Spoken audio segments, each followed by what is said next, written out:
I think that leads naturally to the next question, and we hear so much about poverty and AIDS in Africa, and it's as foreign as a land can be to most of us here in North America. Matt, you spend so much time there, and I think you bring up an absolutely key point. We can't get our heads past the fact that money equals happiness.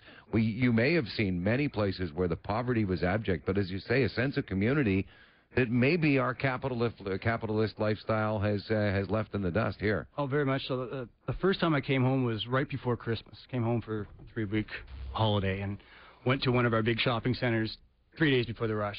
And sat down and people watched. And I was physically ill. Nobody was smiling. Everybody was stressed. I mean, there's no Christmas spirit. We're in Southern Africa.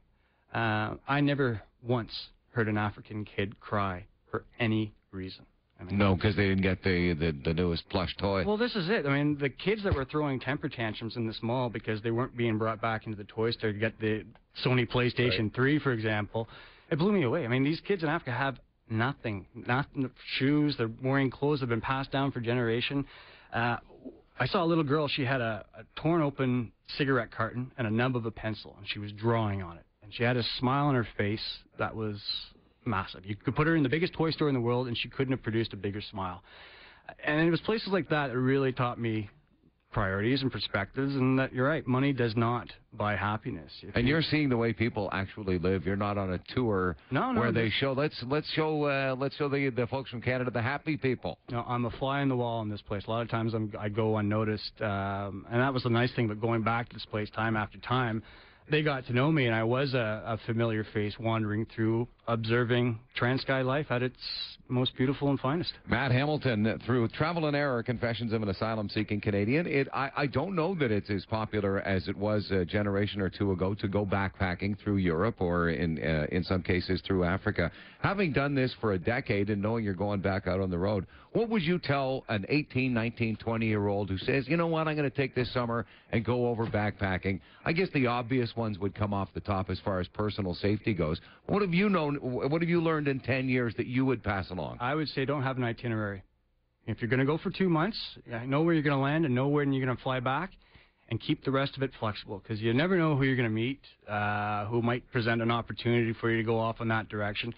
When you have things that are set in stone, it really eliminates potential. That's probably my best tip. Just go with no plan, no timeline, and see what happens. And talk to strangers. That's the other thing. The biggest misconception about traveling alone is that you are alone. You're never, ever alone. You're always surrounded by people, and it's these people that will give you the advice or the tips or the hidden gems, and that aren't going to be found in any guidebook. So, how does your Canadian passport resonate throughout the world? Oh, we're amazingly received. People ask me, they hear the accent, where in the States you're from? Oh, I'm from Canada. Oh, really? Where in Canada you're from? Like, their attitude changes immediately. Yeah, having a Canadian passport is a good thing. It helps you sneak through customs a lot of times without questions, and yeah, the reception you get from around the world is fantastic. It's very obvious from the book, Matt, that you love the warmth. How was this winter? Oh, it's tough. It is tough. I hated every minute of it. No, pale skin, dry skin. I'm looking forward to being in my surf shorts and barefoot and dipping in the ocean. Is this adventure ever going to end? I hope not. Just keep it going. I don't see why it should. I don't think there's a time limit or an age limit on traveling. My dad started traveling at 60. And he does it the way I do it, budget traveling with a backpack, and gets off the beaten path. And as I say, he started at 60. So for me, when the legs give out, I guess, maybe I'll... Well, did you have any idea as you look back over the last decade what your daily budget may have been on average? Well, that's tough to say. I worked for probably 6 of the 10 years in different places. And my attitude was, if I worked and saved, that was another day at the other end I could travel. That is really tough to say. In a place like Laos, for example, I was living on $10 a day.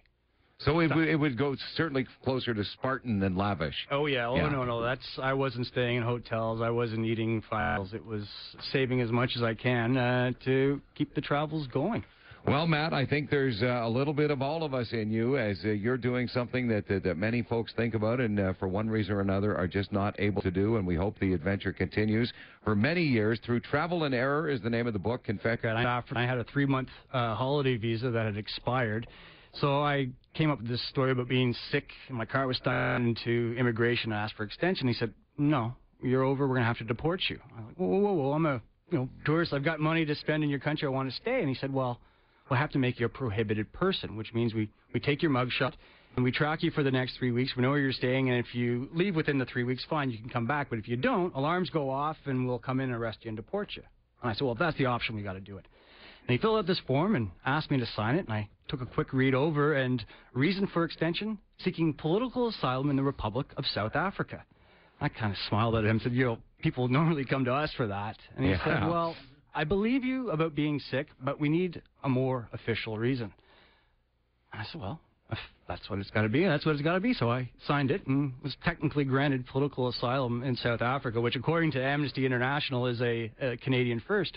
But, I mean, I was thinking with this guy, he's dealing with dudes from Zimbabwe, Angola, Mozambique who have probably come and asked for political asylum. So, yeah, here's a guy that was helping me out and was using the method he was most comfortable with and familiar with. And well, a Canadian asking for asylum elsewhere, they say turnabout is fair play. So, Matt Hamilton, Confessions of an Asylum-Seeking Canadian, great to meet you, hey, and just what a way to live. Excellent. Good for you, man. Hey, thanks, John.